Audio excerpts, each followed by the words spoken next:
Friends, ఈరోజు మనం గణేశుని గురించి కొన్ని విషయాల్ని మాట్లాడుకుందాం, తెలుసుకుందాం. బ్రహ్మావర్తన పురాణం ప్రకారం గంగా నది ఒడ్డున గణేశుడు ధ్యానం చేస్తున్నాడంట.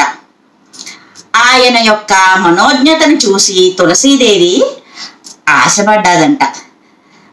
తులసీదేవి తనని పెళ్లి చేసుకోమని గణేశుని అడిగింది. గణపతి నిరాకరించాడు. ఎందుకంటే తను ఎప్పటికీ బ్రహ్మచారిగా ఉండాలనుకుంటున్నాను అని చెప్తాడు.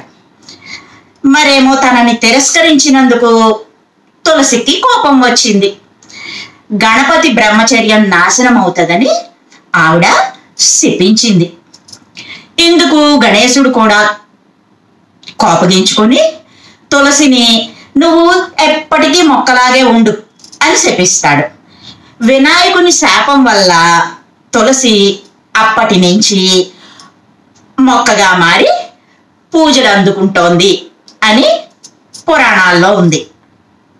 ఇక తులసి శాపంతో గణపతికి వివాహం జరిగి పిల్లలు కలుగుతారు.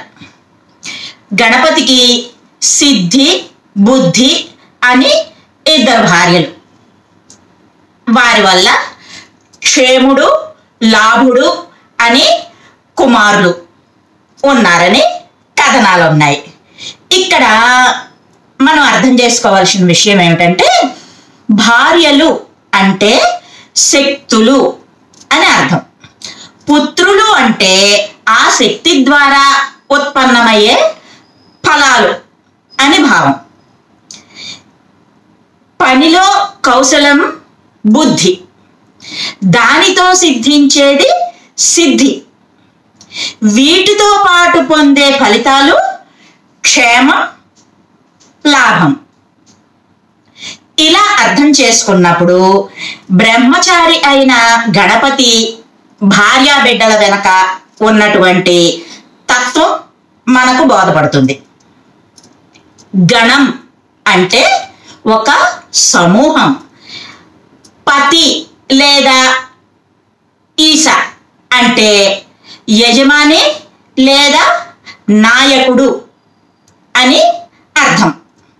ఇక్కడ గణాలు అంటే గణేశుడి తండ్రి అయిన శివుడి సైన్యాలు గణం అని అర్థం చేసుకోవాలి. ఈ గణం అంటే సాధారణ అర్థంలో ఒక వర్గం, తరగతి, సంఘం లేదా సంస్థ అని మనం భావించవచ్చు.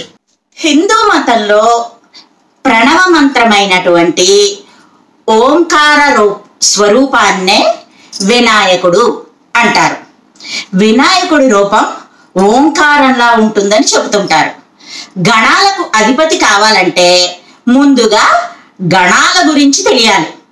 అలా లోక జ్ఞానం కోసం పాదయాత్ర చేసినటువంటి నాయకుడు వినాయకుడు.